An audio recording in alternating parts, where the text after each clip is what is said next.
Merci, bonjour. Je viens tout juste de déposer un projet de loi qui prévoit le transfert d'un terrain qui appartient à la ville de Blainville au ministère des Ressources naturelles et des Forêts. Depuis de nombreux mois, on essaie de trouver des solutions. La meilleure solution dans le dossier, la solution consensuelle, aurait été préférable. Et l'entreprise elle-même depuis plusieurs années. Le 6 février dernier, le président directeur général de Stablex Canada a envoyé une lettre au premier ministre en insistant sur l'urgence de la situation. Depuis plus de 40 ans, Stablex joue un rôle clé dans l'écosystème de la gestion des matières résiduelles au Québec. Cette entreprise, qui est déjà située à Blainville, répond à un besoin essentiel sur notre territoire, à savoir la disposition sécuritaire des matières dangereuses résiduelles issues de nos activités. Elle est la seule entreprise au Québec qui traite et élimine ce type de déchets. Le projet de loi que j'ai présenté aujourd'hui, c'est une étape requise en vue d'une éventuelle location du terrain à l'entreprise Stablex pour l'aménagement d'une nouvelle cellule d'enfouissement de matières dangereuses résiduelles. On a soigneusement pris en compte l'analyse environnementale et les conclusions du BAP dans nos réflexions. Cependant, avant même la conclusion du BAP, la Ville de Blainville a choisi de résilier une entente de principe qui était intervenue, qui aurait permis la vente du terrain à Stablex. La Ville reconnaît le caractère essentiel de l'entreprise et souhaite qu'elle se développe sur une parcelle de terrain différente dans le même secteur, mais qui est beaucoup trop rapprochée d'un quartier résidentiel que celui qu'on va préconiser. Le terrain proposé par la Ville, donc, il est situé à 300 mètres de résidence d'un nouveau quartier et l'étude du BAP qui avait été faite sur ce terrain remonte à avant le développement de ce quartier. Donc, si le projet de développement se réalisait à l'emplacement qui était proposé par la Ville, les nuisances pour les citoyens seraient nettement plus importantes. Je le répète, notre gouvernement tente depuis de nombreuses semaines, de nombreux mois, d'arriver à une solution consensuelle dans le dossier, malheureusement sans succès. On n'a donc pas d'autre choix aujourd'hui que de proposer un projet de loi pour faciliter la continuité du service, une décision qui est difficile, mais qui est absolument nécessaire, qui est fondée aussi sur des réelles considérations environnementales. Lorsque j'entends mes collègues de l'opposition remettre en question la légitimité de cette décision, je me demande sincèrement comment ils comptent répondre aux entreprises de leur comté, aux villes du Québec, aux municipalités, aux hôpitaux, qui se retrouveraient très bientôt avec aucun endroit pour disposer de leurs matières dangereuses résiduelles. Et on ne prend pas cette décision de gaieté de cœur, mais c'est la chose responsable à faire. Si on n'agit pas, les villes, les entreprises, tous les clients, plus de 600 au Québec, de Stablex, risquent de se débarrasser de leurs déchets sans tenir compte de normes environnementales strictes. Et il faut donc à tout prix éviter un bris de service. La Ville de Blainville était d'accord avec nous jusqu'à tout récemment. Leur changement de cap dans ce dossier explique, entre autres, l'urgence de la situation. Les principales dispositions proposées dans le présent projet de loi entourent donc les modalités du transfert de propriété du terrain, ainsi que les mesures relatives à l'aménagement et à l'exploitation du terrain. Le projet de loi démontre la volonté du gouvernement d'agir efficacement de façon pragmatique en faveur de la protection de l'environnement, du bien-être de la population et des intérêts des villes et des entreprises québécoises. Merci. Madame Vézina, le projet de loi déposé, un peu moins de... En tout cas, si on regarde la lettre de l'entreprise, le bris de service est évalué à la mi-avril. Donc, ça vous laisse 4 semaines d'études pour adopter, étudier, consulter, adopter le projet de loi. Est-ce que c'est assez de temps, puis considérez-vous utiliser la procédure d'exception pour vous assurer que la vente soit faite à temps? On va prendre les mesures nécessaires pour que le débat se fasse. On souhaite qu'un débat se fasse, mais bien sûr, il y a une urgence d'agir, effectivement, si on ne veut pas avoir ce bris de service. Alors, On demande la collaboration de tous les partis dans le dossier parce qu'il en va de l'intérêt de l'ensemble de la collectivité québécoise. C'est quoi les mesures? Parce que là, vous pourriez imposer un bâillon. Là, vous avez 2 semaines de relâche parlementaire que vous perdez en plus. Est-ce que ce serait de rappeler spécifiquement cette commission-là pour que ça puisse avancer le plus vite possible? C'est quoi les... On va demander la collaboration de l'ensemble des partis d'opposition pour que le dossier avance le plus rapidement possible. Ça reste un court projet de loi. On va faire les choses rapidement. Et idéalement, il faudrait adopter le plus tôt possible ce projet de loi, qui est un projet de loi qui est, somme toute, court, mais qui va permettre donc de pouvoir disposer, de transférer la propriété rapidement. À recourir au bâillon, là, si nécessaire, s'il y a obstruction et tout ça. Là. Écoutez, il y a urgence d'agir. On a tenté jusqu'à la dernière minute d'arriver à une solution consensuelle. On arrive avec un projet de loi aujourd'hui qu'on souhaite adopter rapidement. On va prendre les mesures nécessaires pour que ça se fasse en temps qui permettrait. À cette étape-ci, je demande la collaboration de l'ensemble des partis d'opposition parce qu'il en va de l'intérêt des Québécois et des Québécoises. Maintenant, un des principaux arguments que vous avez avancé, c'est que le Québec exporte là, combien de fois plus, là, mais beaucoup plus. 4 fois, vous avez dit, bon, ouais. qu'on exporte 4 fois plus de matières dangereuses qu'on en importe. Or, le rapport du BAP dit précisément le contraire. Qu'est-ce qu'il y en est exactement? En fait, lorsqu'on regarde ce qui est importé par le Québec, beaucoup vont en recyclage.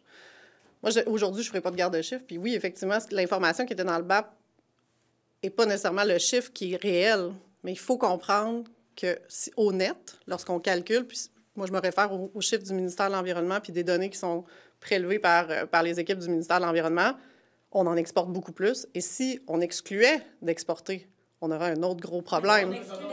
Si on exclut d'importer à ce moment-là, ça n'aide pas à régler un peu le problème? Écoutez, la situation, elle est qu'on a besoin d'un site de remplacement et il n'y aura pas d'alternative à exporter, non exporter. Là. À ce moment-ci, on doit trouver la solution. Vous avez dit 4 fois plus en chambre, je comprends que c'était en incluant ce qu'on recycle. Exact. Non, ben, en fait, on importe. Il y a une grande partie qui est recyclée de ce qu'on importe. Mais ce qu'on met dans le site, on en a besoin, puis ce qu'on exporte est plus grand, 4 fois plus grand. Là. Donc, au net, on serait perdant. Puis moi, aujourd'hui, ce que je vous dis, c'est on a besoin de ce site-là. C'est le seul au Québec. Et si on ne va pas de l'avant, on n'aura pas de... En termes de déchets, on va avoir un bris de service. Qu'on exporte. En termes de déchets, tout à fait. Bon, donc, tout à fait. Le BAP avait raison là-dessus. Non, mais on en exporte plus qu'on en importe. La matière destinée aux cellules, là, dans les cellules, les espèces de sarcophages. Là. Bon an, mal an, on a besoin de l'exportation parce qu'on n'a pas le traitement possible non plus ici au Québec. Maintenant, pourquoi la Ville proposerait un site essentiellement nuisible, vous dites, aux citoyens? Vous pourrez poser la question à la Ville. Nous, on a tenté de trouver des solutions. On sait que le site qui était proposé initialement, c'était le site sur lequel on prend une décision aujourd'hui. Donc, la Ville avait une entente avec Stablex. Elle a résilié l'entente de principe. Elle est revenue avec une autre solution. Elle est revenue sur ses paroles envers nous aussi il y a quelques semaines seulement. Écoutez, nous, aujourd'hui, on prend la meilleure décision en regard des terrains qui sont disponibles à proximité avec le moindre impact sur les citoyens et sur l'environnement. Ce qu'elle dit, c'est qu'elle veut qu'il y ait de l'acceptabilité sociale chez ses citoyens. Donc, je comprends pas. Est-ce que, selon vous, la Ville prend mal le pouls de ses citoyens? Je laisse la Ville diriger comme elle le souhaite, sa Ville. Mais moi, aujourd'hui, je vous parle dans l'intérêt des citoyens du Québec. On ne peut plus attendre. Il y a eu des allers-retours, des changements de décision de la part de la Ville pour différentes raisons que vous nommez. Ceci étant, nous, comme gouvernement, on doit gouverner dans le meilleur intérêt de l'ensemble des Québécois. Et aujourd'hui, c'est pas de gaieté de cœur que je viens adopter une loi spéciale pour ce type d'expropriation, mais on doit le faire parce que c'est dans l'intérêt collectif de l'ensemble du Québec. On a l'impression que vous avez hérité d'une patate chaude dont personne ne voulait. C'est pas de l'environnement, c'est pas des affaires municipales. Non, parce que en fait, je suis responsable des ressources naturelles, mais du territoire public.